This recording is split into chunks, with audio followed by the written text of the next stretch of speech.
মা কচম গাইজ লাইফত কেতিয়াও ৰাতি বিহু চাই নাই পোৱা। আজি প্ৰথমবাৰ গ'লোঁ আৰু কি মজা লাগিলে মানে আপোনালোকে ভিডিঅ'টো চালে সকলোৱে গম পাই যাব। তো ভিডিঅ'টো চাওক মানে।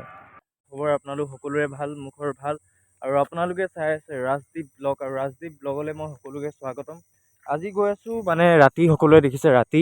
তো আজি গৈ আছোঁ ৰাতি বিহু চাবলৈ আৰু সেইটো কাকপথাৰত নহয়, গৈ আছোঁ মাকুমত ৰাতি বিহু চাবলৈ। তো ৰাতি বিহু চাই মেলি কেনেকুৱা হয় কেনেকুৱা নহয় একো গম পোৱা নাই।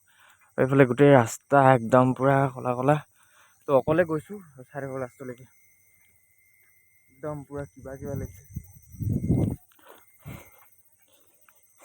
গৈ থাকোঁ আৰু দেই। A few moments later. আৰু গাইজ এইখন হৈছে মাকুমৰ মেইন গেট, মানে মেইন গেট। এইফালৰ পৰা আপোনাৰ মাকুমৰ ফিল্ডত মানে ৰাতি বিহু হৈছে। এইফালে পোষ্টাৰ চোষ্টাৰ মাৰি থোৱা আছে, সকলোৱে দেখিছে। তো যাওঁ আৰু নে কি কয় আৰু মোৰতো বহুত বেছি ভোক লাগিছে, সেইকাৰণে মই ফাষ্টফুড এখনত কিবা এটা খাই লওঁ পটককৈ, তাৰপিছত গৈ থাকোঁ দেই। A few moments later.